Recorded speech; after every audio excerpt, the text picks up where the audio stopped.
Good? Yeah, no, I'm good. I'm gonna just lower this a little bit. You want to lower it? Yeah, I like my shit lower. There you go. Just so I can slide in. It's easier. Does your chain that gang low? That's all we get? Is your chain down low? Doesn't wobble when it goes. I never liked that song. Ever. The niggas used to rock fake jewelry. When Hold on. Do you want to go now? Sorry, it's already recording. But yeah, niggas used to rock fake jewelry. But still do now. Still up to this day. It's not as bad as it used to be. No, Back in the day, it's not as bad. No. Everybody had a fake jewel piece. Big ass cubic zirconia. No, it's the one around the neck. That was the big fake one. When I was growing up, But around here, it was the earpiece. it was the earpiece. No, when I was because niggas from the south, that's what they did. Yeah. And all the hip hop videos, they used to have these big chains, Yeah. and the lower it hang, the nicer it looked. Yeah. People would rock 5-6 chains. I used to remember that was times. Long tees, big chains. Us, it was just really just the cubic zirconia, but big, but too big. It's like your thing would hang low. Your here would hang low. It was stupid. That's interesting. That's different. Because like hip hop fans, almost everywhere I went, even Toronto was like this. Everyone was wearing long tees, baggy pants, Check. and big chains. Because that was what they did in the hip hop videos. They had chains, but like a lot of people had chains here. Some people had chains, but what was really fake was the earrings. The chains were all fake. Everybody I knew had fake chains because nobody could afford to get diamond. Of course not. So it had to bling. Bruv, I cannot afford it right now. Yeah. It's a lot of money. Yeah, it's a lot of money to get that piece. When they talking about I got a condo around my neck, they got a condo around their neck. That's dumb shit. It's a lot of money, but they didn't buy it. Yeah. Most of them rented it. I always thought that shit was cringy. But the money that's one trend I'm glad it's dead. Still some rappers that still do it, you know. I mean, I got grills. Girls was something different though. But I would say I got them now. Well, not now, but I mean, I got a couple sets. Rappers might do it, but people don't do it like they used to. Like having a big ass chain hanging around your neck, that's no longer the thing like it used to. I'm talking about when I talking about layman, everybody had it's not the same thing as used to be. Yeah, there's a couple like the Migos or let's say Kirk, you know, the baby. People follow fashion trends, but when it comes to bling trends, it's no longer a thing. People are not going to throw out that much money to stunt anymore. I see what you're saying. Yeah, and also nowadays having something fake is super frowned upon. I think yeah. That's the other thing. Like if you got something fake, you get clowned on. Before it was just really the bling. Was it shiny? Yeah. Now it's just but this is fake. It's fake. Yeah. You can't fool people. Fake watch, fake this, fake that. You know what I mean? Yeah, people clown you big time if you got fake stuff. Yeah, absolutely. And I think that one of the turning points was two rappers. I think it was J. Cole and Kendrick. When they and Kendrick looked like he just stepped out. Like this is what it is, okay? All these rappers that had all the fake bling, they were always claiming the hood. But then you look at Kendrick and J. Cole, and you like, yeah, no, that's the hood. Because if you walk you can't walk around with gold like that. You know, you get too much attention from the police and stuff like that. It looked more like the hood than all these rappers were doing, you know what I mean? Like for you to walk with a big chain and you're ripping, like you're doing this and this things and that thing, it's too much attention. And that's not how the real people from the hood move, I feel. No, that's not true. They definitely move like that. Some of them, but you have to be. It was just stupid to move like that, but they would do it. Yeah. Why niggas getting snatch his chain? You get your chain snatched. Yeah. They weren't snatching nobody's chain. They was doing it because people was rocking chains. Yeah. Yeah. No, that was the thing for a long time. I suspect it was just internet trends changed. Yeah, I see what you're saying. You know what I'm saying? That's possible. just the rise of the backpack rapper and all these different kinds of trends. You just saw more. And also, as being fake got more and more exposed, less and less people could afford to bling out, and more people was getting robbed. It just wasn't worth the risk. Yeah. You're going to spend all that money. If it's real, you're going to spend all that money to get jacked. If it's fake, you're just going to get your name put out there. It's not, it's too and risky. people know what fake shit looks like. Back in the day, you could fool a lot of people. They didn't know. Yeah, nowadays it's a lot harder. Yeah, with the internet, with people getting exposed. Yeah, we're gonna tell you what a fake change look like. Well, first you have to have the weight.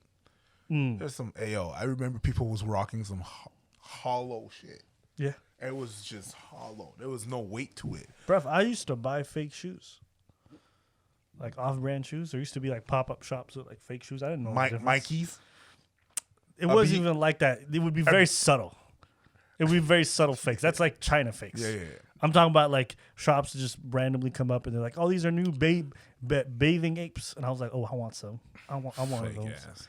And I remember I bought one pair off eBay. Didn't know. I was like, "Oh snap, that's good." And when I opened up the box, I was like, "Ew, there's something off about these." Yeah, because I was a big fan back in the days of the shoes. Yo, my shoe predilection, I really like to wear that shit. To this day.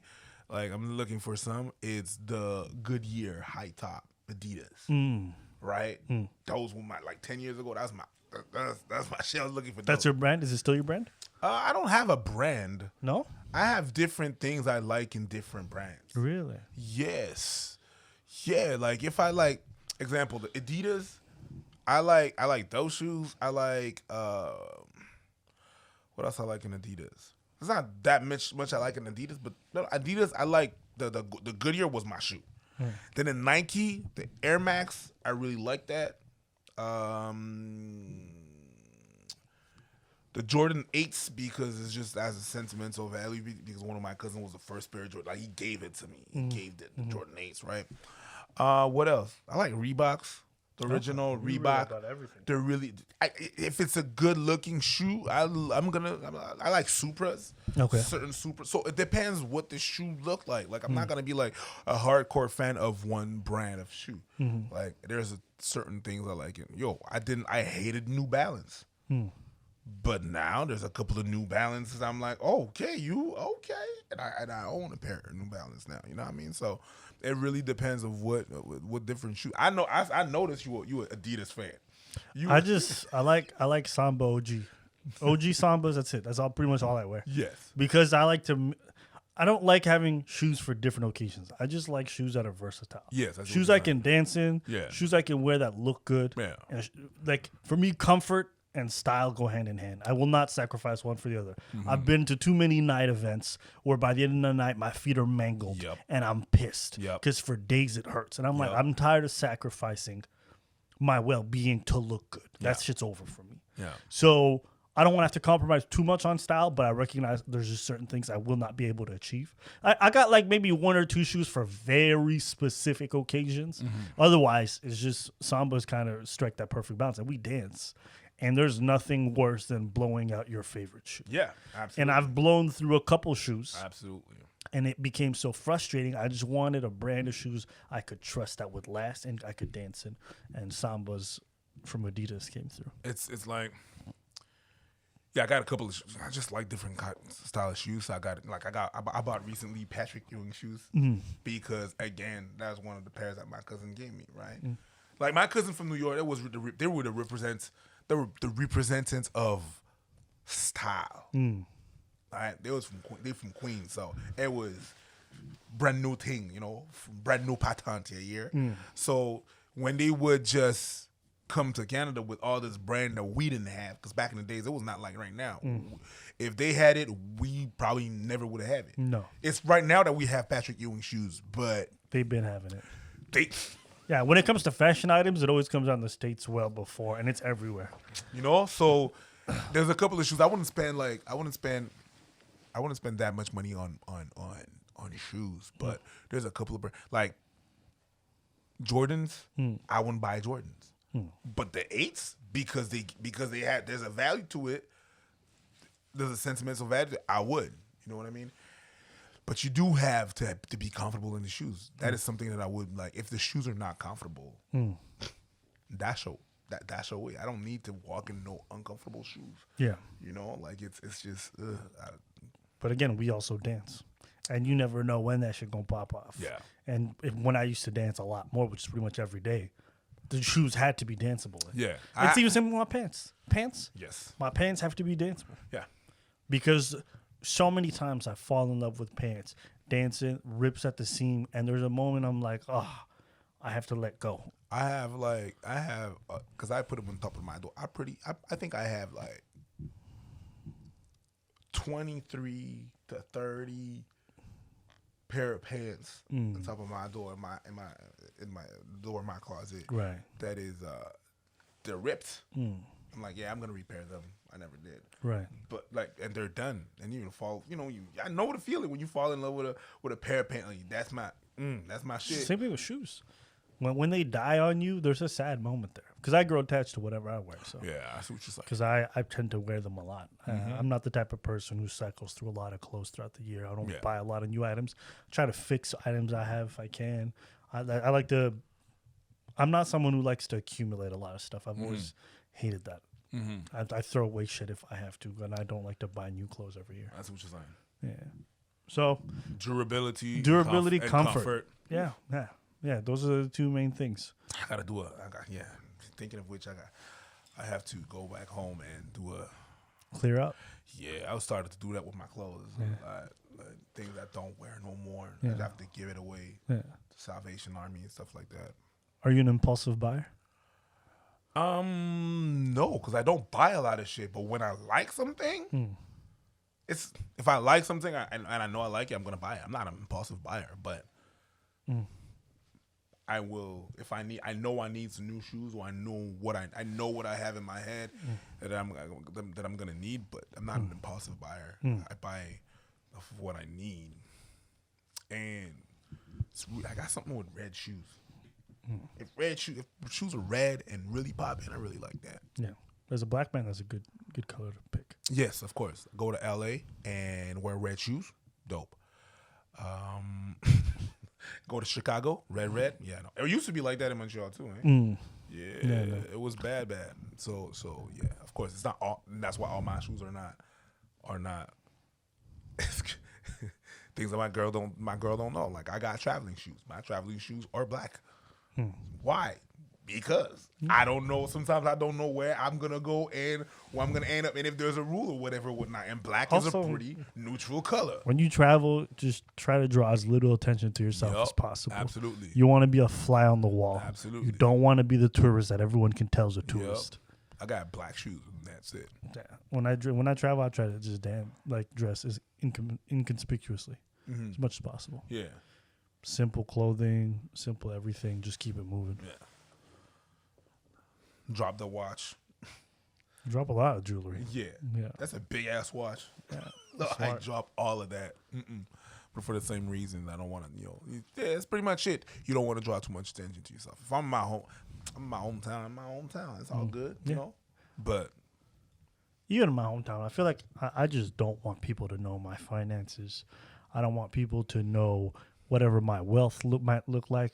Like the most luxurious item I might buy might be like a Tesla or a decent car. Nothing too extravagant. Like, you know what I mean? But I definitely know what you mean. But yeah, I always want to just keep it pretty mild. I see what you're saying. Like, let's say if I would buy a house in Miami, then and all my business is here. Then let's say I got a comfortable car, a luxurious car, it would be there. Because anyways, the roads are not good here. And I would buy it there just because, it's a vacation, so I can have whatever I want to have, right? And it's slightly my hood. But yeah, and I know more about Florida and what hoods are what than anything else, right? So, but other than that, that's pretty much it. The style I'm gonna have usually is gonna be different, like the bathrobe and stuff like that. But other than that, that's pretty much it. It's not a super expensive bathrobe or whatever. But yeah, it's yeah. I don't think I'm not an impulsive buyer. Necessity. It's pretty much it. Or else I'd be more shit than I am right now. To be honest with you, the fact that I'm not an impulsive buyer is probably the reason why I'm good right now. I know impulsive buyers. Everyone's got their tick. Everybody got their thing. Yeah, absolutely. You're right about that. Everybody got their thing. So I'm not talking on that, but I'm like, I know how bad it could get. How, yeah. Shoes. It's crazy. You have a wall of shoes. Well, not a wall, but you have a wall of Sambas. Yeah, just different colors, different sizes. I ain't mad at you. So you like a shoe, you're going to buy different colors? I mean, I like different colors because I wear colorful clothes, so I like to be able to mix and match it. Yeah. And you Yeah. recently bought Tim's. Bought my first pair. Yeah, Recently first bought pair of boots. I never have bought boots or any type of things like that. I've always just kind of roughed it out whenever winter comes. But I decided to buy one. But they're pair. not winter boots. They're not I Canadian. wear them as winter boots. Yes, because you were, if you wear sneakers as winter boots, so therefore Anything could be a winter boot to me. Yeah, you just have to, Just one pair is enough for me, though. Mm. I don't see myself like buying multiple pairs. Just one. I got different pairs. I imagine. You got to match. We got one pair just for specific type outfits, and I just leave it at that. That's what you're saying. Yeah, they're good shoes. All right. Shoes. Were you affected like growing up?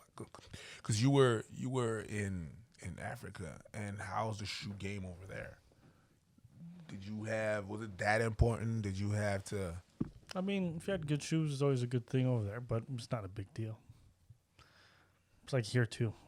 I never felt like having shoes was a big deal. It depended on where you were, but yes, you're right.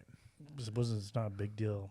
Like when I was in the States, like I felt it was a big deal. Mm-hmm. It's a bigger deal than here, definitely. Yeah, here Yes. it's like if you didn't have nice shoes, people were just like, oh, okay. Well, I didn't get comments when I was in high school or anything like that. It didn't matter. Oh, If you had nice shoes, they would comment on it. But if you had bad shoes or just average shoes, nobody really cared. It depends of who you were.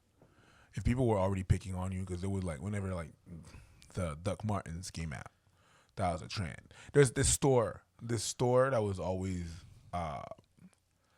putting out imitations, right? It's called Yellow, comparable to Payless shoe stores if you're in the States.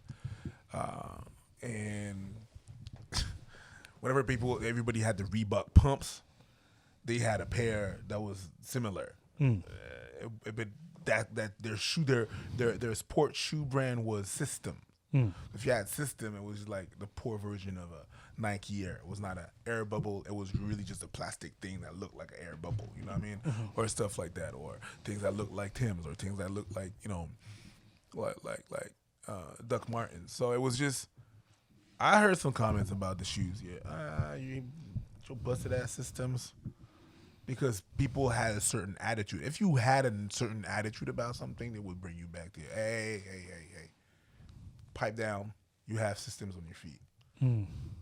You shouldn't have this attitude. Come down. So people were quick to tell you. If they had to diss you, they would diss your shoes. But that wasn't my days. That's when I went to a mostly black school. The roast game was real. When it was on, it was on. It was like, hey, okay. You want to talk about my mama? Well, your mama bought you these ball shoes. What are those? You know what I mean? It was a thing. That was the thing. That was a thing. It was a thing. I'm pretty sure they had Systems in the States, but I don't know from what store. Anyways, comment if you know from what store. But anyways, shoes and fashion. It's just now I'm just in a better position to buy things. So I think most of us become in better positions. Yeah. Still something I don't really care about though. No, clearly. You don't. Yeah, and I've never seen you like, I got to have this. Well, I just don't want to be butt naked outside. So you don't. yeah, to me it's not that big of a deal. I think if you dress well, it's cool. Mm-hmm. But to me, it's not that much of a big deal. I know for other people it is though. Yeah, that's what you're like. I've definitely had women being like, "Oh, is that what you're gonna wear on this date?" And I was just like, "Yeah, we fucking." Like that? Well, 'cause I don't care that they care. Is this happening or not? Because if it's not, I'm not gonna change my clothes. So you making these comments, and I don't care. Yeah, well, I get And it. You shouldn't care. I get it. No, but it mattered to her, and I was like, "Oh, okay, if it's a big deal for you." Did it happen often? How do people? To be fair, yeah. On those two respective dates, I was hella bummy. In their defense, I can admit. Yeah. I looked at my outfit before going out. I was like, "Nigga, really?" Even you checked yourself. Yeah. I remember those 2 dates specifically. What was you wearing? Some bum ass shit. I remember I was wearing shorts, which is always a bad sign. Shorts is a bad sign? For sure. On a date, it's a bad sign. It depends where you are, I guess. Like if I go on a date and I'm in Miami, or in Montreal when it's really, really hot and humid. If it's hot and humid in Montreal and in the middle of July and then you talk shit because I'm wearing shorts, girl, you're wearing a skirt. Like, as a man on a date, it's never a good. You're gonna suck my dick later. Can you let my I'm ball just telling breathe? you. I'm telling you what it is. Really? Yeah, of course. Wow. Of course. Because I mean, if you wanna, get with this business, I mean, you gotta let the balls breathe. And they mad about that? Yeah. Okay, so you was wearing some shorts, yeah. And what else? Some pretty regular shoes, and I'm thinking I was just. If he says wife beater, I think I might have been wearing.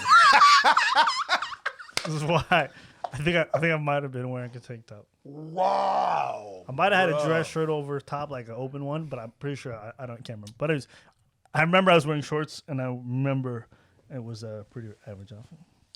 Again, I don't care though. No, you clearly you don't. Clearly, I was very comfortable in that outfit. I can see that. Yeah, but in their defense, I get it. I understand, and for them, it's important. So, it is what it is. Okay, we're gonna switch speeds, but something I want to bring up. I really hate receiving gifts. Despise it. Especially sentimental gifts. You despise it. I despise it because I don't give a fuck about the gifts people give me, but I know they care. And I know they're waiting for some kind of emotional reaction out of me, but I got nothing to give them. And so now I feel bad that they're going to be sad that they didn't impress me. You never liked gift. You never liked I think gifts. of all the gifts I've ever received in my life, I've liked 2 of them. Okay. I don't hate all of them. I'm just indifferent about most of them. Oh, okay, yeah. Does that make sense? Yeah. I'm not like, wow, how could you? I don't get mad. Yeah. Okay. I'm just like, ugh. And what bothers me about receiving them is I know that they were really thoughtful and they put a lot of effort, but the gift just sucks. So I say thank you, and that's it, But I'm not good at faking like high emotions or anything like that. I'm like, oh, thank you for putting that thought. I appreciate it. But I can tell they're disappointed by my reaction. I can see that happening. I can see that happening. I think that's why I never gave you shit, because you're ungrateful. No, you're not ungrateful. You just don't like it. No, I get it. It's not what you would call being ungrateful. You just don't like it. But what don't you like about it? You don't like gifts? Like you... I think people just don't know what to get me, so they try. And I respect that they try. Like if I give you... I wouldn't know what to give you. That's a. Most people don't know. I wouldn't give you anything. If I was a gift, I know what to get you. Actually, yeah, food. I mean, that'd be cool. I'd be like, yo, let's go for food, but I'm not gonna give you a bottle of alcohol. You don't drink. I'm not gonna give you like a box set of mangas. You know how to get them yourself for free. I'm not gonna give you like, you know what I mean? Clothes. You don't care. You don't. The thing is not. It's not so much that you don't care about gifts. Is that you don't care about a lot of shit. Right, but a gift has to be tailored to the person. So exactly. So if you don't care about a lot of shit, but I do care about some stuff, and so it's really onus on the person to understand who they're giving the gift to and try to tailor it to that. Now, again, I'm not here to criticize these people or to tell them like this and that. I know when someone is giving a gift, that look on their face. You know what the funny thing is? There's some people that are gonna listen to that and they're gonna be like, okay, and they're gonna take it as a challenge. It's not a challenge. I've seen this behavior before when I tell people that sometimes don't do that because I don't like that. Like they say, I tell them, don't do surprises. Yeah. I don't like surprises. They're gonna be like, okay, and they're gonna take it upon themselves as a challenge to be like, okay, well, I'm gonna be the one that's gonna be able to turn you, like a gay guy that looks a straight guy. I'm like, oh yeah, you don't know if you don't try. I'm not into this shit. Thanks. You know what I mean? Like someone that tries to turn you. To be fair, though, I've had girls say they don't like certain things, and then they, get it from me, and then they're like, "Ooh, actually, I didn't know I liked this." Anal. Anyways, Anyways, I'm just saying. So, in their defense, I could see why some people would feel like they could do it. But everyone who's ever tried to give me gifts, they've sucked at it. I understand. It's really just because, yeah. How do you react when you get a gift that you don't like? Or that you're really indifferent about? You know those gifts where it's like, okay. It didn't happen a lot, to be honest with you. Like, we did that show. And it was like my birthday special kind of thing, right? As people that brought me gifts. So it's not so much, I don't look at it as, even if I'm gonna throw it in the garbage after, is the oh, you thought of me is a way of saying I thought of you. And so I appreciate the gesture. So I'm gonna be like, oh, thank you. Thanks.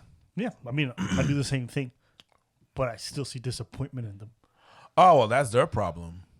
You know what I'm talking about? Like, you know when a gift is I'm going to throw it in the garbage? That's really because that's people that romanticize a lot. They romanticize actions and they romanticize events. You know?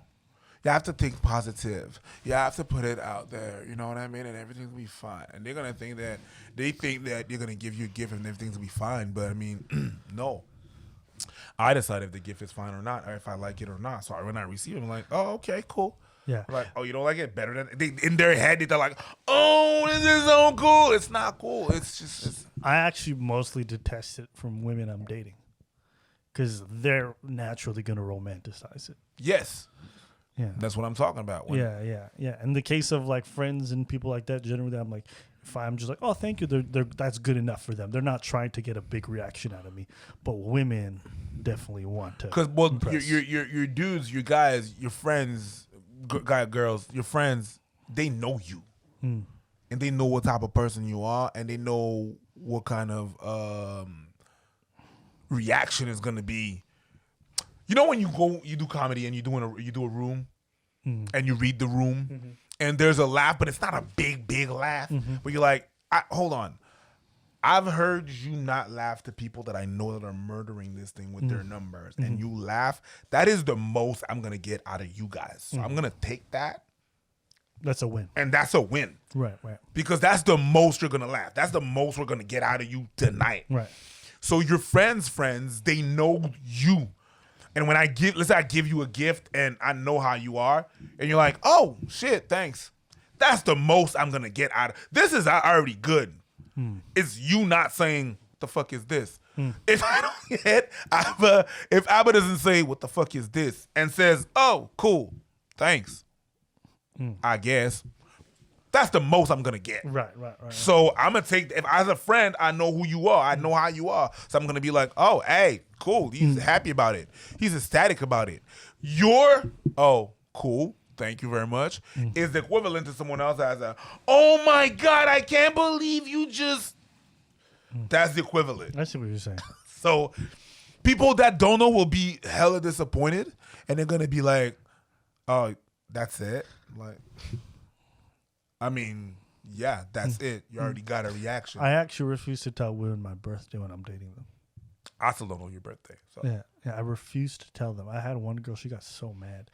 We were seeing each other for like 2 months. She's like, what's her birthday? And it was coming up soon. I'm like, I don't want you to know. And she's like, why? I was like, because I know you're going to try to do something for me because that's the kind of person you are, and I don't want you to do anything for me.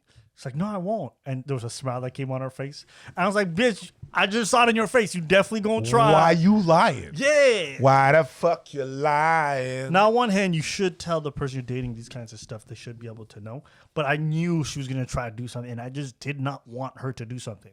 So I was just like, no. And it became like this big deal all of a sudden. I was just like, I'm not gonna tell you. And making a thing out of something that is not. And I think she saw it somewhere, like in a Facebook old photo, where like in a comment thread, someone was like, "Yo, I'm coming over later tonight," and I was like, "Yeah, no worries." And like something about a birthday was mentioned, and she got mad. She said, "So you told this person 3 years ago?" And I was just like, "Okay, girl, it's time to go." This is really not a thing. It's not that big of a deal. It's just a birthday that I don't care about. Let's not make it a deal. But for her, it was a big deal. Yeah. It wasn't like I was organizing a party and not inviting her. I just wanted nothing to happen. Yes. And I knew she wanted to make something happen. Imagine she organizes something and she invites all the bunch of people that you don't want there. You're kind of too far right now. I would legit leave. Oh, I know you would. Yeah. No shame in the game. Yeah. No shame in the game. And she would be crying. And she'd be like, why did you leave? I told you. I told you I didn't want you. told you. I told you not to do that. You did it. Yeah, but it was just for it was. No, bitch, it was for you. Yeah, it was for you. It was for you. Yeah, it was not for me, because if it was for me, you would actually done what I want. You imagine if and not what you I don't want to have sex today, and I'm like, okay, and then I just stick it in you in the middle of the night. It's not for me. It's for you. Surprise! No, bitch, it's for you. Don't you want this? No. No. But everybody wants a no. I've always hated surprises. I don't like surprises when I really don't when I don't know the person. Cause you don't know me that well. What are you gonna surprise me with? Yeah. You don't know me.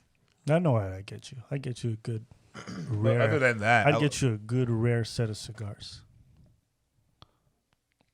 Yeah, definitely. And you know what? Like a really nice rare set of cigars. It doesn't have to be rare.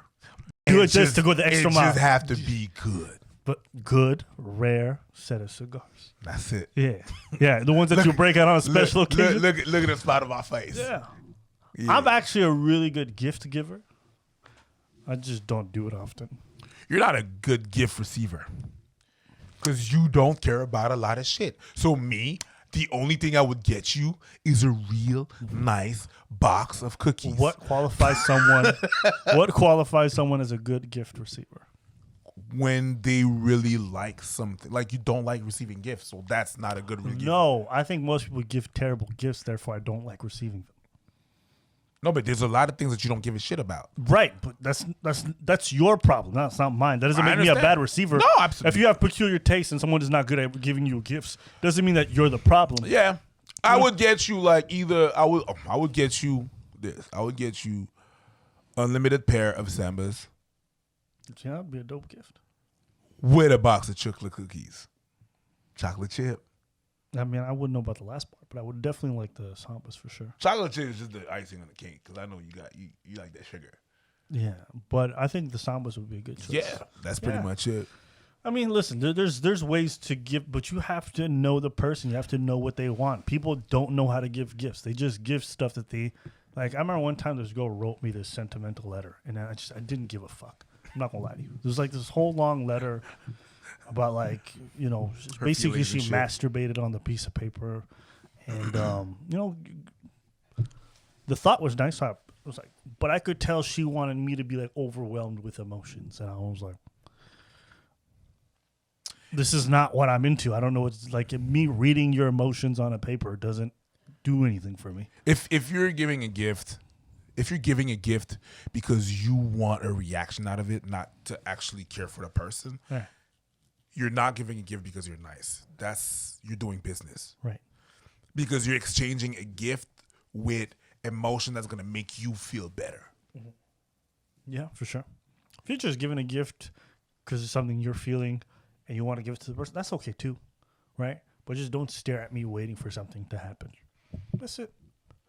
That's it. And don't be disappointed by my reaction. You did something that you felt like saying, and I get to react how I want to react. And don't make me feel guilty about it afterwards. You know what I'm saying? Mm-hmm.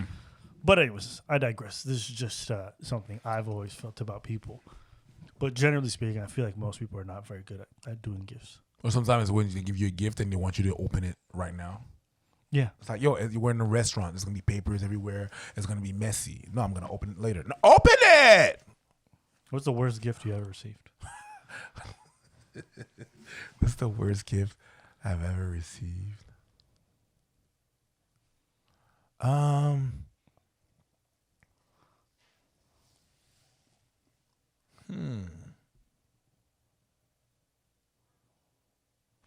I don't remember what the worst gift I'd have to think about that one. What's the best gift you ever received? Good bottles of alcohol. Because I appreciate the craftsmanship in the alcohol as well. Mm-hmm. So good bottles of alcohol. And the thing is that the gift, I like gift that I can share with people. You know what I mean? If I have that and I crack it open on a good occasion, I'm like, yo, I got this white cognac. Mm. You know, I got this bottle of white cognac. They're very nice. I got this de la main cognac, which is very rare as well. You know, those are the best gifts. Those are the best gifts? Yeah. Yeah. Those I can It's share. the gift that keeps on giving. Yeah. Literally. Like the ones I can share, the ones that are good that I can share. Right. I like that. Right. I like that. That's good. What's the worst case you receive a lot of bad shit. The worst gift I've ever received.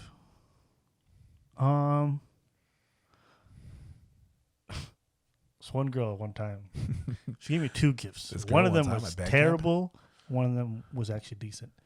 The worst gift I received was definitely one of them. She gave me like this little pendant to put around my neck, and it was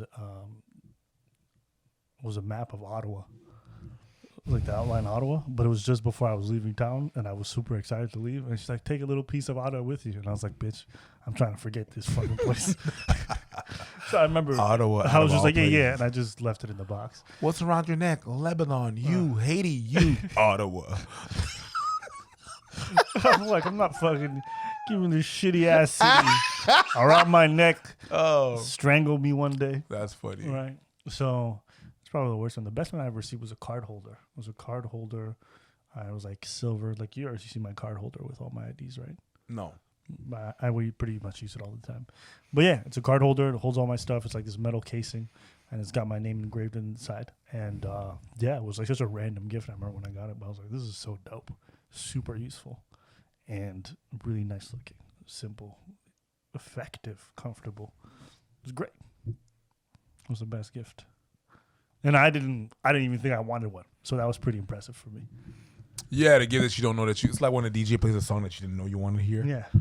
Last night the DJ played That's my not song. what I meant, but I get what you're saying. Yeah. No, that was definitely a gift that surprised me. So sometimes people can even give you stuff. That's good gift giving. Yeah, that's a good gift. That's good gift. That's good gift. That's a good gift. When you're surprised, you're like, oh, yeah, I might actually use that. That's dope. Yeah. So I think people just got to get better at giving gifts. Or gifts that you know that's gonna be able to help you in your job. It's dumb, but if a girl will come up to you and be like, "Yo, here you go. That's an SD card." You know the ones that you can get nowhere specifically. You would like that? I mean, I could use it. It's good. It's always good. It's not a gift, but it wouldn't be like, "Here, an SD card," and you're like, "Wow, this is great." It's just like, "Oh shit, thanks. I have to buy one." It's like sometimes I like things that I don't have to buy. It's stupid, but every Christmas. My mother-in-law, she's like, yo, so what should I? She asked my wife, what should I get Eric? And I'm like, yo, get me socks.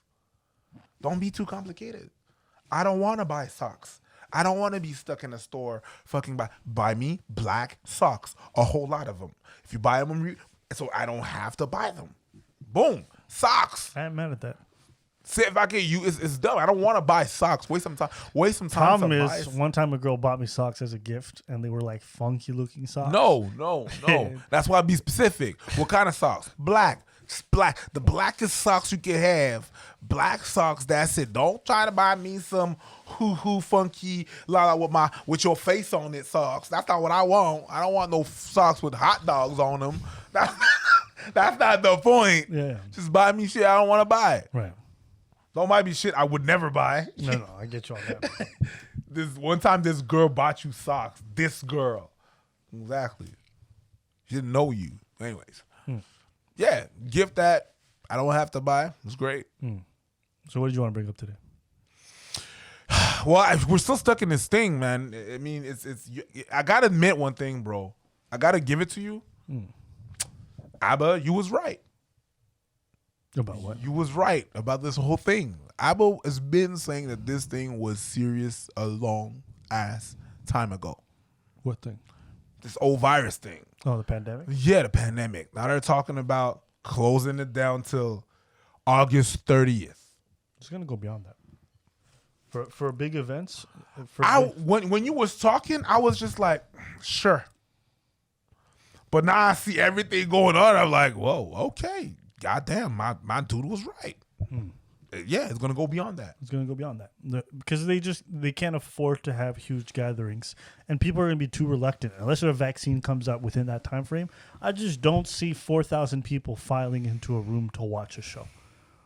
I don't see anybody going to any festivals, and I don't see any festivals wanting to put on Oceaga or fucking South by West. South by Southwest, yeah. Yeah, I don't see anybody wanting to put that on with all the financial risks of this pandemic blowing up again and people getting infected, or a week before the event, so 10 people have been infected at some comedy show. They might be infected. So no one's going to, there's too much financial risk. Only thing I see coming back are small comedy shows. Yeah. Yeah, you're right. You're right. As a, you work in venues and stuff like that, you don't want, insurance companies don't want to insure people. What they do is evaluate the risk.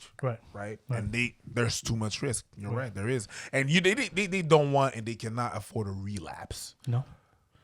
If you book all these artists and, you know, you got to pay people out, you like paid that. for venues, deposits, all that stuff. You're not going to get that money back. It's too much risk. It's too much risk. Anybody who's in event organizing right now is not even thinking about running anything anytime soon. It's like 2020's been canceled. In some ways, yeah. I mean, people see it as a cancellation. Maybe it's just a proper step towards our evolution. Yeah. We should be a reset. Very thankful that the virus that spread so fast and so wildly wasn't so deadly. Why you got some fucking troll ass music? Like you're some kind of prince and fucking you're about to Lord of the Dance. It's really I know a second one's coming because I booked 2 of them. It's really not troll music. This is actually one of my favorite songs. It's from a video game I used to play. And I remember every time I would play, it's like you would play on land and you would play at sea. And whenever you would transfer from land to sea, the music would change as you would take your ship. And that is the what? And that was the sea theme. And I remember every time that shit came on, sometimes I would stop my ship and I'd keep the music playing. And I was like, yeah, nigga. What game was it? It's called Heroes of Might and Magic. So some real nerd shit. I love nerd games. I forget how much a nerd you are, bro. Yeah.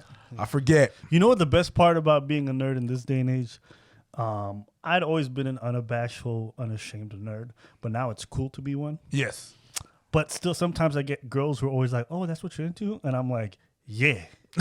What you gonna do about What's that? up? What's up? Yeah. I got a whole clique of us. Yeah, like sometimes like we're not alone now. Me and the girl will do the grown up, you know what I mean? And then you know, we've been hanging out. All right, it's almost time for her to leave. I'll pop in an anime. She starts walking out the door. I feel great about myself. I don't give a fuck what kind of lasting impression it leaves on her. I enjoy what I enjoy. And here's the great thing. Women will let you get away with pretty much anything that you like to do in your private time. If you lay the pipe right. Also, if you don't care that they care. Yes. If you're not needy. You want to play video games and have the hottest girl? Not a problem. No, you just cannot be needy about it. Oh, well, you like, well, what's so bad about it? You can't have a low self-esteem about that. And you can't let her trample on you on about any of it. She makes a comment and be like, yeah, what's up? You got a problem with it? And they'll be like, no, exactly. We fucking, right? Good. That's it. And now we're done, right? Yeah. Bye. Yeah. Let me watch this shit. What were we talking about just before this? We were talking about the pandemic, how serious it was, and how right you were. You were right. You were out of everybody I know. It's like whenever I talk about this thing and people would ask me like, yo, so how you handling this? I'm like, yo, we filming, and why are you filming? You're not guys are supposed to be.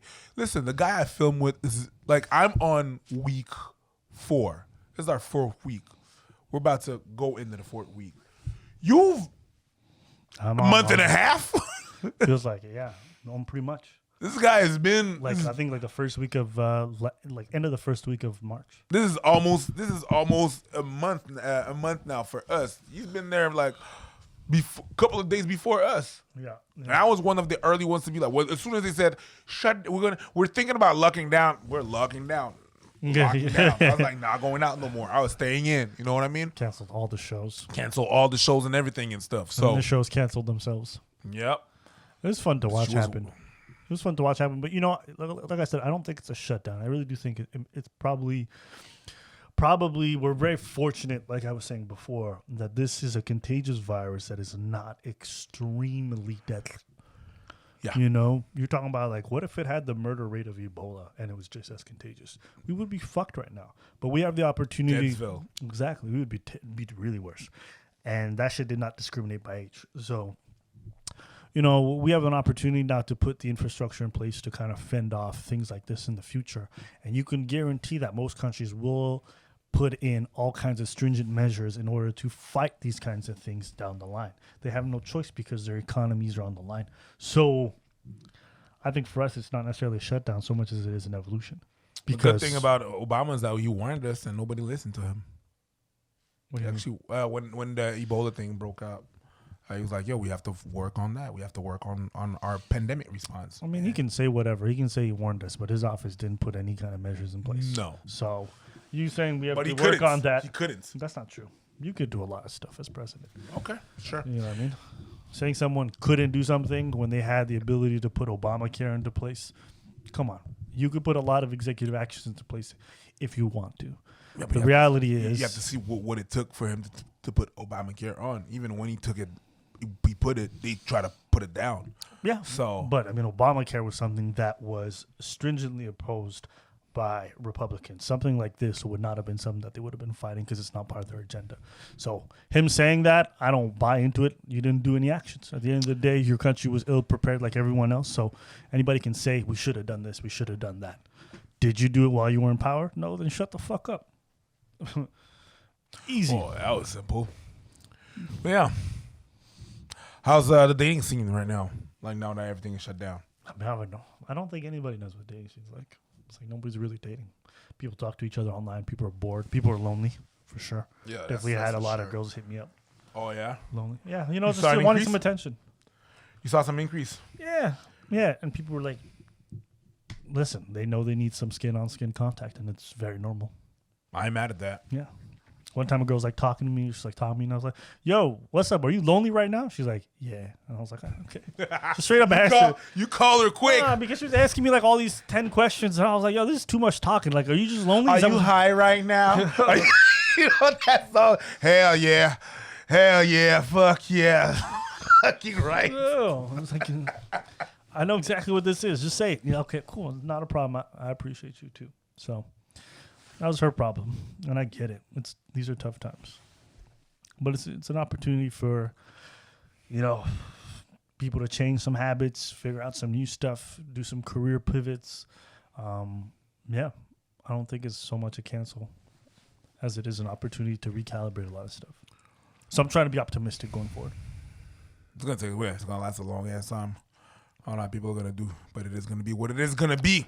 Yeah, I don't think we're going to be, like I was telling everyone else, I don't think we're going to be in lockdown until August 31st, but I think they're definitely going to fight against, you know, mass gatherings. Mass gatherings. Yeah, Mm-hmm. That's the thing that they can't afford. That's the thing that they can't afford. And so for me, it's just weird, like, especially with stand-up being on hiatus. So I don't know when we're going to be able to go back and start. No, and it's like warming up. We're on pause. We had a whole bunch of projects that are on pause right now. Yeah. And like even when it does start up, I want to warm up. I want to fucking get back in rhythm. Yeah. I want to see if crowds are coming back too. You know, it's one thing for event place to open up, but what about the crowds? Are they going to be ready to show up? Do they have the finances? Do they want it? You know, it's like I don't know what it's going to look like. That's going to be the thing to consider. So, yeah, man, it's crazy. What is? All this is just crazy how they change everything in all the perspective. Like, I don't know what to do. But I cannot stress about it because I learned to let go about things I can't control. Man, if this would have happened like 5 years ago, mentally I would be fucked, I think. I'd be stressing over that for sure.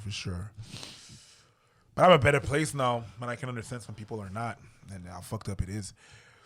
It's just, yeah, man, how everything is going to go back. How are we going to train about this? How are we going to go back to rooms? How are we going to get back into this business? It's hard for everybody, man. Yeah. But at least it's hard for everybody, so. The dating scene, everything is going to change. Everything. Nothing is going to be normal. It's just crazy. And it's just, the more and more I realize it, how crazy it is. And it's how weird it's going to be later on. You know what I mean? Maybe that is what we needed. But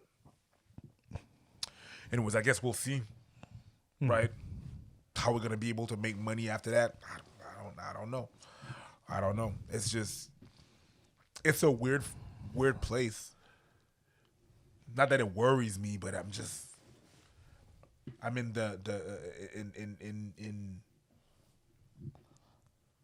in nothingness. Sometimes I feel like it's nothingness. I feel like nobody knows what's gonna happen. You know, sometimes, you know, when you don't know something, you just Google it. Hey, what's gonna happen? What's this? What's that? We've never seen this. Nobody alive seen something like this. So I don't know, man. I guess we'll see. It's a fucked up thing, but I guess we'll see. Thank God for communication, because not having all that, not having the internet would have been a different ball game. Would have been a different thing altogether. So I'm grateful for a couple of things. I'm grateful for a lot of things. Even the people that are lonely. Lonely. It would have been worse. Way worse. Yeah. If this shit was like 20 years ago, for lonely people, or even, or the internet was down, they would have had that thing like in 98 when not everybody had internet. They ain't got cell phones, Wi-Fi. It would have been a different ballgame mentally. When everything would start to come back up, I don't know how the people would deal with that, because You watch TV. yeah, you know, there's so much TV you can watch when you don't have cable. You know what I mean? Like right now, there's a lot of people that don't have cable, but they can rely on internet, Netflix. But I mean, great, whatever. If we lived in I don't think the whole internet thing would have been that big of a deal. I mean, it would have been tough for people who can't do work, obviously. But I mean, might be good. Might be good for people to not have internet for some time. That's sure. Anyways, I want to come back on one subject that we had this week. We had a subject of racism in Europe, right? Sure. And there's a lot of comments talking about, sometimes, you know, the people that throw rocks or are being, in Paris, people that are throwing rocks or are being this and that, or are saying some comments, you know, they're the foreigners. A lot of them are French, too. I wanted to point out that, you know, we're not talking about white French people. We're talking about France in general. I mean, for me, I was talking about that, about France in general when I was talking to France. So not only the white people, but also the people that are French but not white. You know, they're French too. And there's this ambiance and tone that you have everywhere of hate that's everywhere. And there's a lot of people that were in denial that was debating us. Yeah, well, you know, it's not everybody, or it's not this, or it's not that, or no, you know, they're shooting cops over there. The cops are shooting people over there and not in France. And I'm like, yeah, well, your CRS and your people that are patrolling don't have guns. But with the mentality they have, they probably would. So it's just, it was just funny to see some of the comments. One of the rare times that you posted it, once you posted the video, that I was looking at the comments, and I look at a lot of comments, because by the time I watched the video, there was a lot more comments. Mm-hmm. People in denial and defending. And I was like, I understand you love the country, or you love Europe, and you love this. People were saying that it was not that bad in the UK. But I was like, yo, but look at all the other comments, though. People saying they were denying. They were denying other people's comments or other people's feelings. I was not surprised, but I was just like, how could you not see it? But then again, it's been like that. People have been saying shit. We've been saying that, cops were a certain way and people have been denying it. But that is flagrant. It's right there. So it just hit me that people will defend. They will defend whatever they need to defend. I don't know why, if it's because they want to defend just the rumors that they have in their head of what their country look like. I don't know what it is or what's from. So I just want to discuss with you to see if you had an idea of the people defending so much and so hard what they have when you point out the wrongs in them. But you know what it is because it happens here in Quebec. Yeah, it does. So what is it? I don't know what it is. I don't know if it's right. That's why if you have an answer, I'm just going to blow my nose. Go ahead. Yeah. It's kind of weird to have this conversation when he's not there. Very strange, but he's blowing his nose, so we'll give him a second, It's quite in a blow. We have it in Quebec. We do. Sorry about that, people. We have it in Quebec. We do. And even in Quebec, I can't really explain it. Like, I know people don't want to be the bad guy. Nobody wants to be if you're the bad guy, but I don't know if it's more. There's more than that. I don't know if it's because. I don't know if there's more than that. What do you think it is? It's probably what you said about like not wanting to be seen as bad. But it doesn't make you bad necessarily. There's just pointing out bad things that you do. There's some things that Haitians do that are pretty bad. But I'm able to accept it and see it. It's not like a why can't they accept it. It's not really something like that. It's really just so much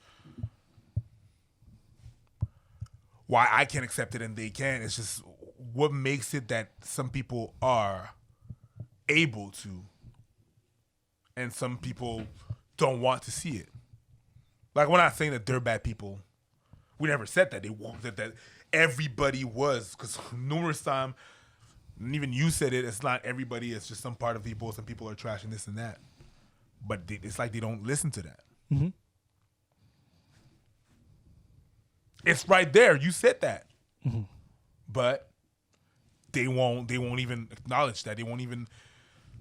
It's like they pick and choose what they want to listen. Like, did you even watch? Sometimes I think that's why I don't like to watch the comments on the videos. Like, the comments sometimes that come up, it's like, yo, but we just said that. Mm-hmm. Yeah, I know what you're talking about. And it affects me more than it affects you, obviously, because it's sort of like a little gift, right? Gifts don't affect you that much. Yeah. So that you read more comments than I do because you comment more comments than I do. But it affects it. Yeah, the comment. Like if I catch myself sometimes. I'm in the office or I'm in the room. I'm in the room and my girl barges in and she's like, "Yo, you good?" Like, yeah, I'm good. Why? Because you've been screaming for the past 16 minutes. What the fuck is your problem? What the fuck is your problem? That's you reading comments? Are you dumb? Are you dumb? And I just wondered who you're talking to. It's just people leaving comments.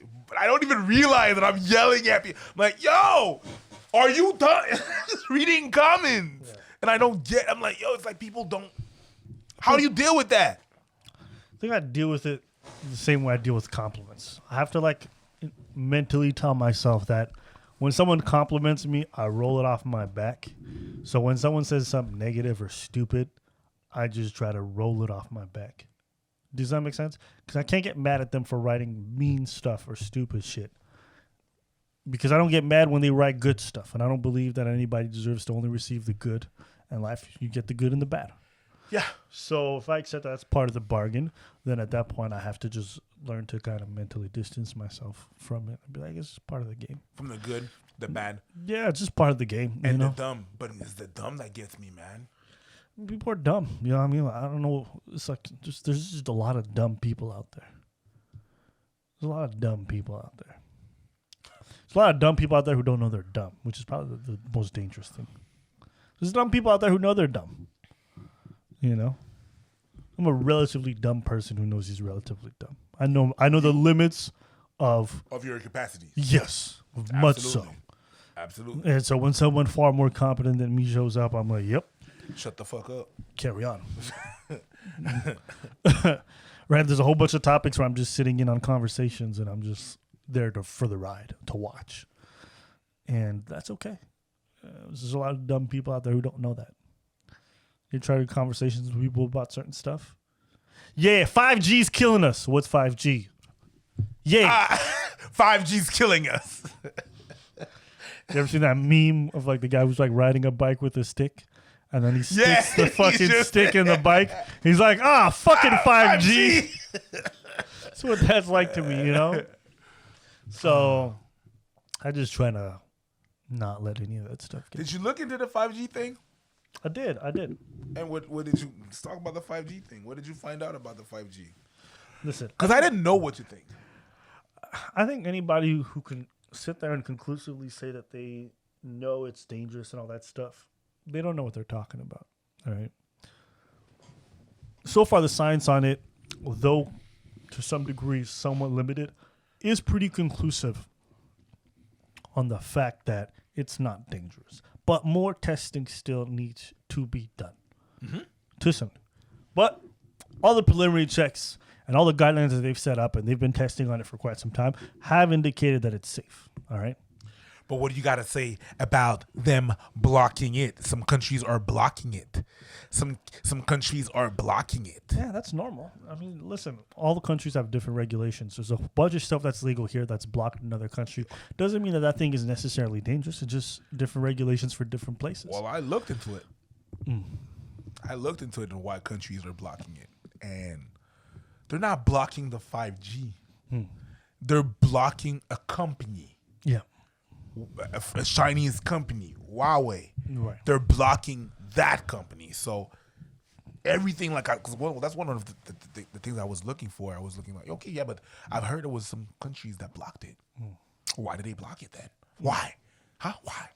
I looked into it, and you have to read a whole article to understand the article, not just the title. The title. And a lot of people, I think that's how they read articles. I mean, yeah. There's some bullet points in the articles. They read the title, they read the bullet points, and they read the article. Yeah. You actually have to read every word and put them in a sentence. And it's actually they're blocking a company. Yeah. A Chinese company that has a monopoly of that had the monopoly of that, and block them because they didn't do all the testings and stuff like that. But it was not really not health. Anyways, people reading diagonally and stuff like that. So I looked into it. I was like, oh, I didn't know what to think about it. Let me read, see what's going on. So as far as that, it's funny because there's a lot of people that was like, yo, like you said, you just explain to me what it is. What is it? So what is dangerous about that? Well, it's radioactive, okay, and causes cancer. That's not what radiation means. The sun has radiation. You still go outside. Every instrument that you have in this room has radiation. Radiation just means that whenever you open your stove, there's radiation that creates heat. That's what the heat is. It's when you take one word and you take one definition of that one word and you apply it to everything, and that's what happened. Radiation caused cancer. It's normally just really high levels. Fortunately, X-rays, the levels, gamma rays, and the levels at which 5Gs are emitted are they're high low enough. radiation. Yeah, so not dangerous. But anyways, I mean, look, it's a topic worth discussing at length, and I think there's far more smarter people than us to really break it down for y'all. That being said, it's just really bizarre when people in my timeline are like, we have to stop 5G. And I'm like, what do you know? And they know nothing. And I think that's what's worrisome, is that people want to take such large and sweeping actions while being so misinformed. It's like wanting to drive the fanciest car without ever having driven before. It's like, what makes you think you're qualified? You know? Let's ban cars. They're dangerous. Let me jump on this bus and just ride it with the kids inside. I'm like, bitch, do you have a license? Like, who trusted you with our kids? Like, well, why are you making decisions for other people? Like, you got to go through some certifications. You know what I'm thinking? What? I think it's funny that the people that are saying that I want to ban all of this stuff because of radiation are the same people that are going to send thoughts and prayers through the air with how do you think those thoughts and prayers get to the receiver? Yeah. What is it? Radiation. What is it about these motherfuckers on Instagram that seems so credible to these people?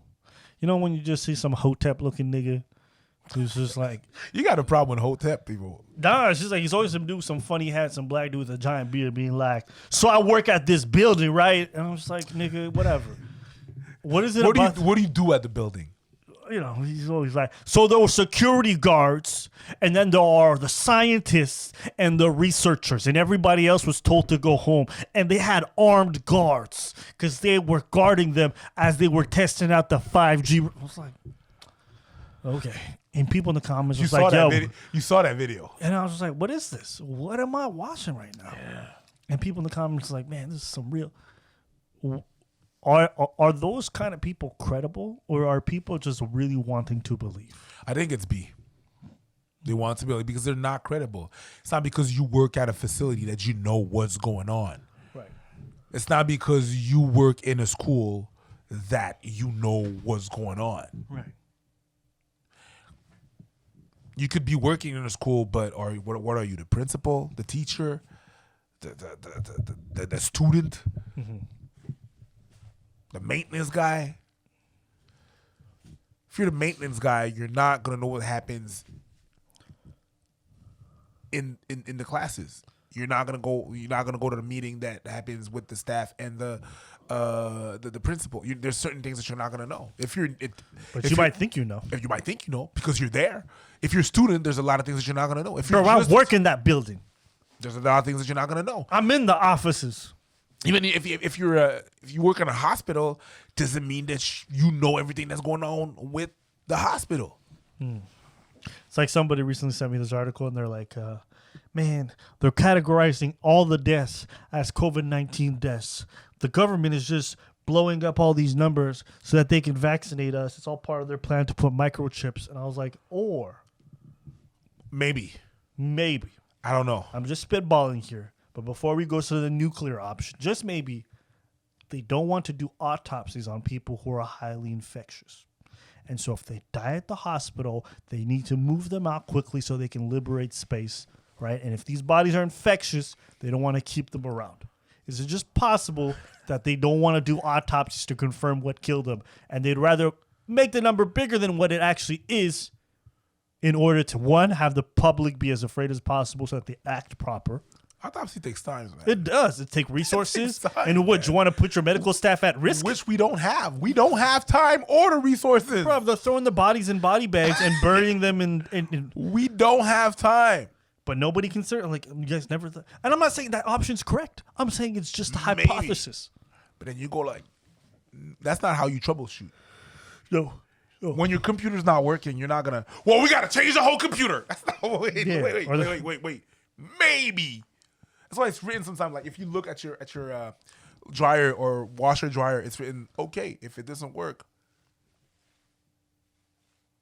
is it plugged?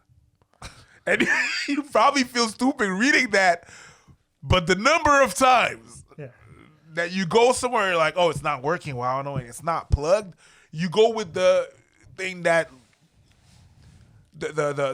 you go with the solution that costs less. Of course, you know you're not gonna throw the whole shit away and buy a new one. Right. You know what I mean? Let's throw the whole system. It's because maybe it's something else. Right. Maybe it's something else. Maybe it's because we don't have the time nor the resources, and the time we don't have. Oh. And the resources, trust me, we don't have them. Right. But everything has to be part of some bigger governmental plan. I suspect that people know that there's a lot of things that are happening behind the scenes that they don't understand. And so it makes them feel more comfortable to think they know more than they actually know. Because not knowing makes you feel powerless.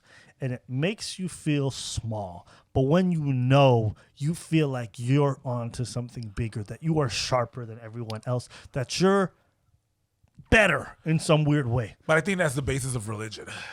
That's how religion was created, to explain things that people don't know. Where is that from? Well, that is from there's this guy, right? All right, 7 days he took to build all of this, and then at the end he said, "Let there be light." Yeah, that's what happened. Yeah. It was a way to explain things that they didn't know. Because not knowing, like you say, you don't know, you look stupid, right? If you're so grand and you're above me, why don't you know about that? Religion. I think that's where it's one of the reasons why the religion was. Any religion is pretty much here. You know, there's an explanation for everything. It's just like there's a weird story about it. You know, how was it created? I don't know how it was created. Let me create a story about that. In every religion that was created, they don't know what how the world was created. So they have like either like a turtle, or they got like this dude making all the creation, or they have this like supreme human being to explain the unknown. It's an explanation of the unknown. So. Yeah. And fear to make people do certain things because of the unknown. I don't know why it's killing us, but it's because, the COVID, certain religions said that. Well, it's because gays. It's affecting more the gay people and stuff like that because they don't know where it's from. So they're just going to try to explain it. I think that's what it is. I can see that. Religion is, religion being one thing, it keeps people in the, like, at least I know. It's a lie, but at least I know. Right. It comforts me. So, people. Yeah, so I think with a lot of this stuff, I think people just, that's where it comes from. And I think, I get it. I understand. People want that sense of comfort. And they don't realize it in the ways that they seek it out. Some people just want to be really big and buff. That makes them feel more safe and comfortable in this world. Some people want to feel like they know all the conspiracies and they're onto the truth of the world where no one else can see them. Yeah, you just can't see it because you're a sheep. But me, I'm a wolf, you know. People doing all kinds of stuff to reassure them rather than just accepting the fact that they're powerless, which is a very hard thing for people to do. Yeah, it's very hard to accept that you're just a peon in the cogs that move in the world. You don't have that much power. Yeah. But there is some element of power in accepting that powerlessness. Okay. In the sense that once you accept the state that you're in, you can navigate it as best as possible to make it work for you. But you still can't. But when you're operating under a false pretense of what power looks like, then you will be powerless in front of situations that you can't control because you were never preparing for them. Does that make sense? Well, yeah. It's like if you're a short person, right? And you accept that you're short. Then you learn how to live life as a short person so that when situations rise, you're ready as a short person. But if you're living under some fucking false delusion and some shit hits the fan and you're operating under this idea that you're a 6'5" person, okay, and you get slapped up like a real short person, you're going to die. There's power. There's power in accepting that you're powerless. Exactly, 100%. There's power because then you can then adjust from there. Yeah, you can navigate it. Yeah, you can navigate it. Where I see what you're saying. Yeah, makes a whole lot of sense. Yeah, I think people just need to kind of learn to accept that it's okay. I don't know what's so wrong with that stance. Very few of us can honestly say that we hold all this tremendous amount of power. Like there's a lot of things in this world that are just completely out of her control. And you should just accept those things. Yep. Yeah. Like this, like I said that earlier. If this would have happened before, I would worry a lot more. Right. I had a hard time before dealing with all that, like things I couldn't control. Yeah. You know, how the job was going and stuff like that. It is hard. Yeah, 100%. To have to accept that you can't do shit about it. No, you can't do anything about it. It's hard. It's hard. It's hard. I see it. I understand. I've been in that spot, right? Yeah. And mentally, if it was like 5 years ago, I'm telling you, man, if it was this all, It would have really messed you up. ooh, mentally, absolutely, absolutely, because I would worry about the future and worry about it. Like I'm in a better worry about the future, things I cannot change, bro. Like I have no power at all. Hey, 5 years ago, yeah, I would have come out of this whole PTSD. Now it's a breeze. I'm more mature with this. I'm able to see things differently and stuff. Yeah. I think I would have always been okay with this. Yeah, I think so. But maybe not if you were younger, because you would be more careless. No, I think I've always been good with things I couldn't control. Okay. Yeah, I've always been really... Like the people looking at you wrong in the subway. Yeah, I was okay with that, and I just dealt with it. I could control it. Just wasn't very good choices. But, I controlled it. Fuck yeah, you dealt with That's it. something I could control, and I did. But that's one thing I can't. Why are we fighting? Bite your ear off. Yeah, that was a situation I could control, and I handled it. But, for example, when we were in Haiti and we were stuck there, I was fine with it until we could take action and we weren't. Then I got annoyed. But you... Do you know what I'm saying? Like, But I don't like us wasting time if there are things that can be done. That gets to me. You being annoyed saved us. Yes. Because you being annoyed triggered me, Yeah. and I got annoyed. Yeah. And rightfully so. And you know how I get when I get annoyed. Yeah, because at the end of the day, I'm fine with inaction when there's nothing that can be done. Yeah. If I'm, let's say, stuck in an elevator that's broken, all right, I'll call the hotline. I'll do what's necessary. But once it's beyond that point, I'm not going to bother myself with details I can't control. Yeah. Because it's a waste of my energy. Absolutely. The best solution I can do is preserve myself and to think clearly so that I can maximize my opportunities at success. When I know there's a course of action that can be taken, which would help the situation tremendously, and we're not taking it, then I get annoyed because I'm like, why are we not acting? So what was the point that got you super annoyed in Haiti? Well, when I realized like we weren't moving for no real reason. There's a way out. We should potentially look for one because we could be here forever and this thing might last forever.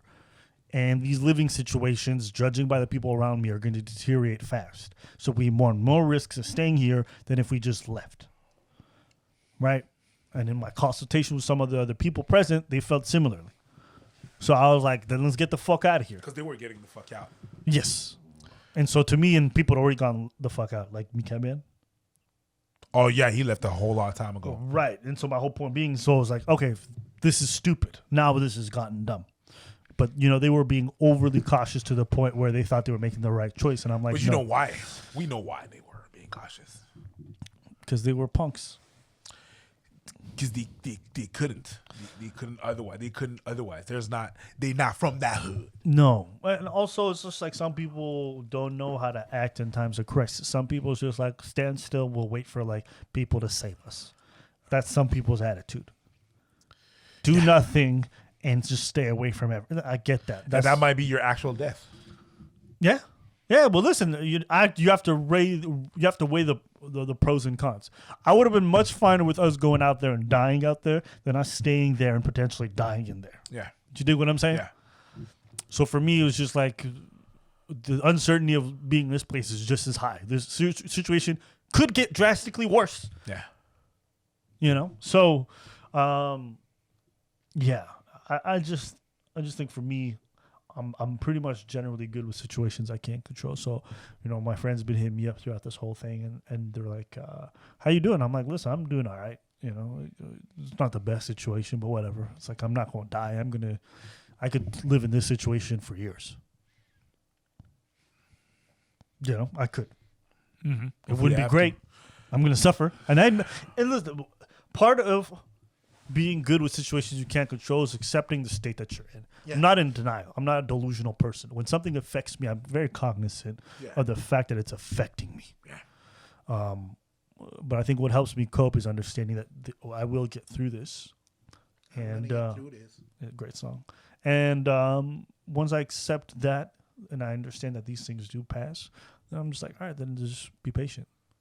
Because everything else is just going to make it worse. Complaining is going to make it worse. Getting mad about is going to make it worse. So yeah. It's like if you're on the road. You're on the road, and you're on the road, and you're lost. Yeah. You went to do some trail, whatever, with a 4x4, and you're lost, and you're trying to find a way back. Right. But you're complaining all the time. Hey, listen, you're complaining right now. Right. You're not helping us get on the road and get back on the road. I told you guys we should have gone down. Okay, listen, fine. but what's the solution? What is the solution? Let's go. Let's just. We get petty when we back on the road home. Yeah, but all right, we're still stuck. It takes time. Yeah, it takes time. I'm not gonna lie to you. I judge people a lot. I judge people so much. Whenever shit hits the fan, and I see people break down, I judge their character tremendously. What do you mean? How people act when things go bad is, like, for me, the strongest indication of the type of person someone is. Okay. Because to me, like, I'm watching your character being tested and your character's failing. You're unreliable. You're a liability. And you're a detriment to everyone around you right now. Yeah. Because you can't keep your shit together. There are situations where I'm not expecting you to keep your shit together. Like, if somebody around you dies and you don't know how to keep your shit, I'm not surprised. I get it. I understand. But if you are able to keep your shit together, but you weren't in the position to keep your shit together.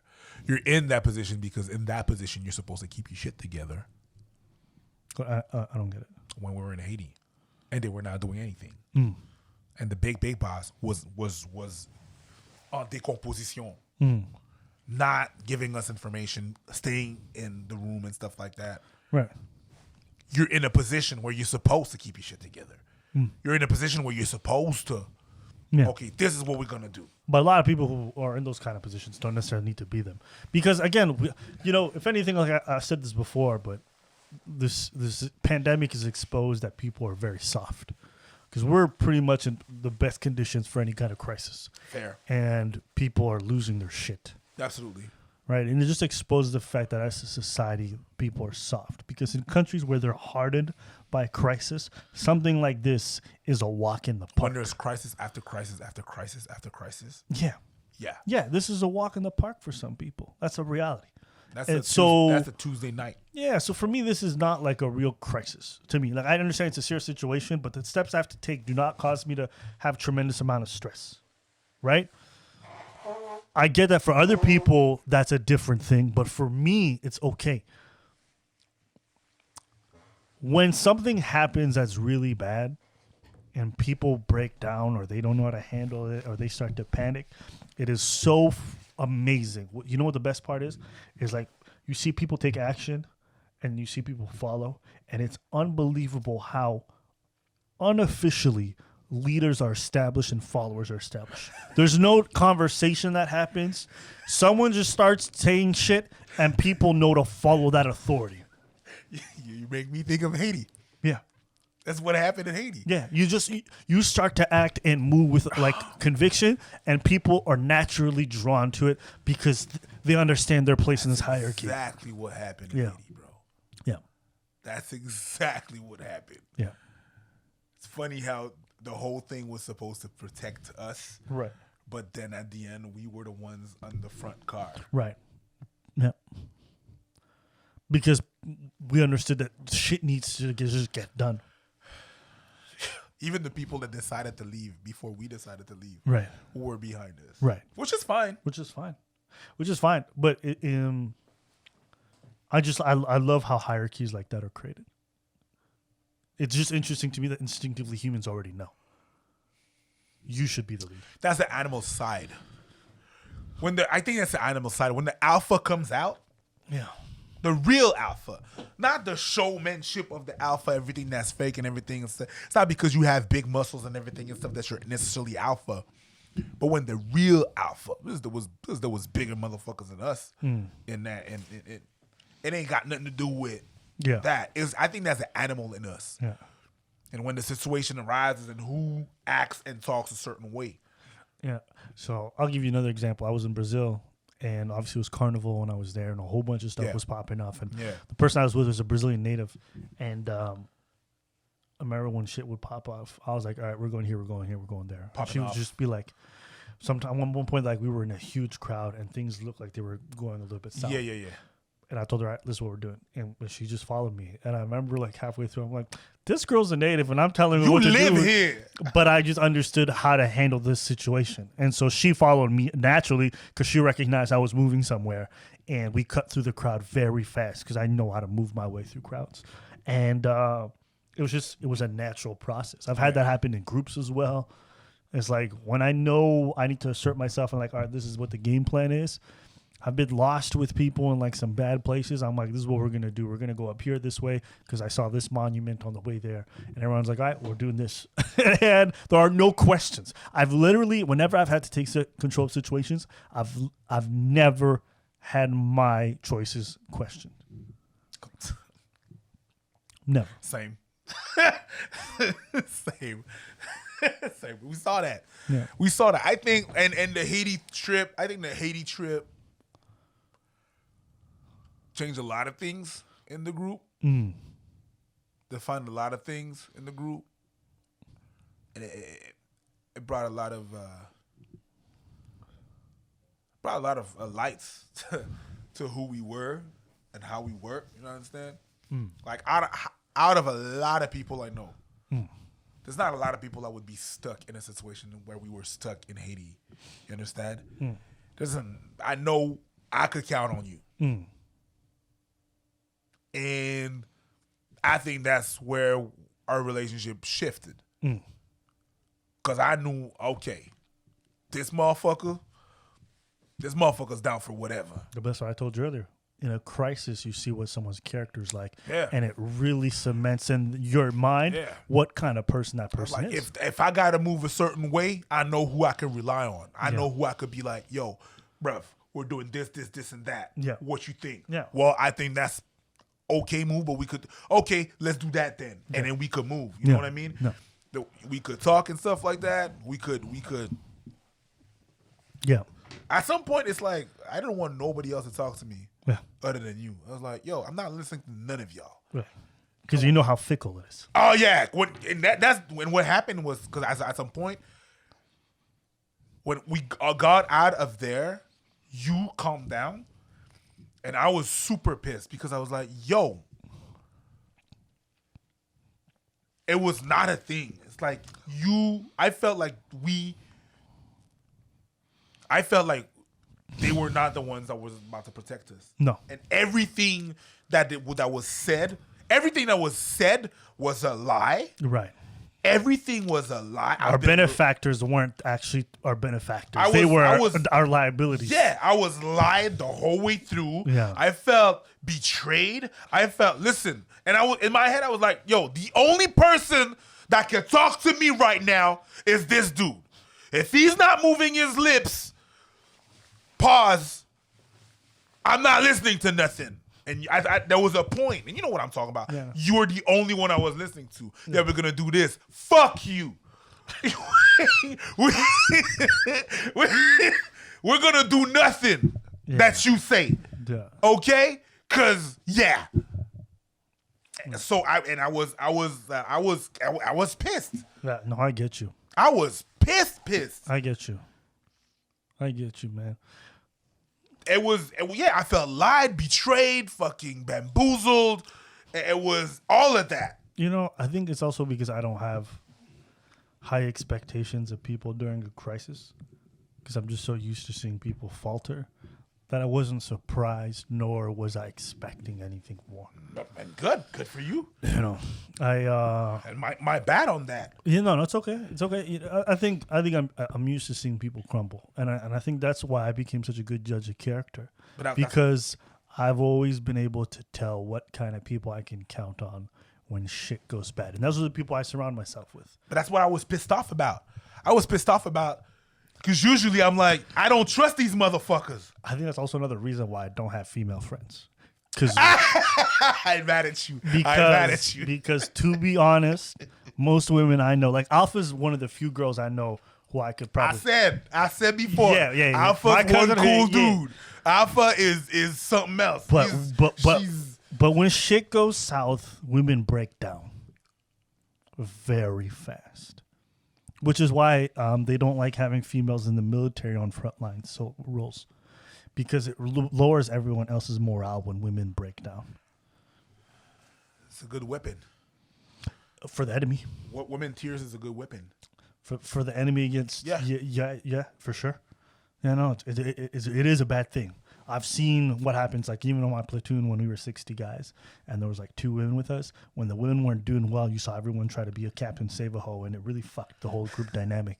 So I think that's just another reason. But yeah, like I said, recognizing what kind of personality traits people have to have in order to be able to handle crisis made me realize what kind of character traits I liked in people, generally speaking.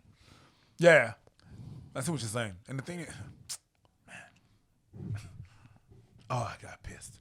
And I got pissed at me because I was like, yo, usually I just rely on me and my people. Mm-hmm. And I relied too much on them. So I was pissed at myself for that as well. Yeah. Yeah. That's the reality of these things. I think that's why I try to be so self-sufficient. I'm so glad that I know how to get myself around places so fast, and I know how to read maps and read layout of cities and move around, because whenever stuff goes bad, I'm just like, I'm going to just do this myself. Peace niggas are not boof. Being self-sufficient is so good. I don't believe in the false power of trusting in someone else's leadership if they're not fit to be leaders. You know what I'm saying? That's the idea of like, I'm powerless, so therefore I'm going to build whatever skill set I have so that I can best fix my situation when need be. If a mob of 12 people jump on me and beat me up, I'm going to be fucked. I know this. So the best thing I could do is build the skill sets I need to avoid those mobs at any point. I understand I'm not built to survive a riot, because those are parameters I can't account for. So the best thing I could do is build my skill set to avoid danger before it starts. You dig what I'm saying? Yeah, absolutely. Right? Prevention is the best detection. Okay? Prevention is the best something. I don't remember what the word was. It's sometimes the best defense is a good offense. Or sure. Offense is a or the defense. Best cure is prevention. Yeah. Okay. I was keeping it medical here. Whatever, but all this to say, so for me, one of my biggest skill sets nowadays is just being able to sense danger. Better safe than sorry. No, that's a completely different category. C'est mieux vaut prévenir que guérir. Yes, that's better. Yeah. But that's the French thing. That's the French. It's just being able to detect it before it happens. So, I don't want to have to learn how to fight. I'd rather not have to fight ever. Mm-hmm. Even if I know. Yeah. The best thing to do is to be like, something's about to pop off here. How can I diffuse the situation? Those are the skill sets I prefer to have. Fair. Because even if you know how to fight, there's parameters in a fight that you're not anticipating. Someone pulls out a weapon. Someone gets a lucky punch in. Things can go south super fast.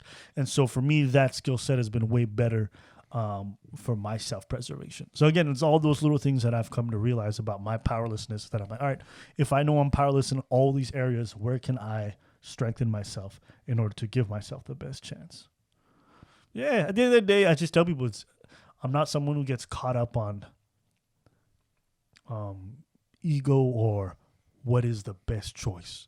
I know niggas die over ego every day. For me, it's like, niggas die over stepping over someone's shoes. Yeah. Like me, ego is not something I'm holding on to too tight. I got bills to pay. I got people to take care of. I got to make it home safely. So for me, it's always about what's the best choice? What is the best choice That makes sense. for this? That makes sense. You know? Yeah. Yeah. But yeah, we'll be talking about an hour and a half, so I think it's been pretty long. It's been turned into the Corona podcast halfway through. But yeah, is there anything else you want to No, but it means 1:30, so let's just wrap it up? Wrap it up. Well, that was it for today's episode. Hope you guys enjoyed it.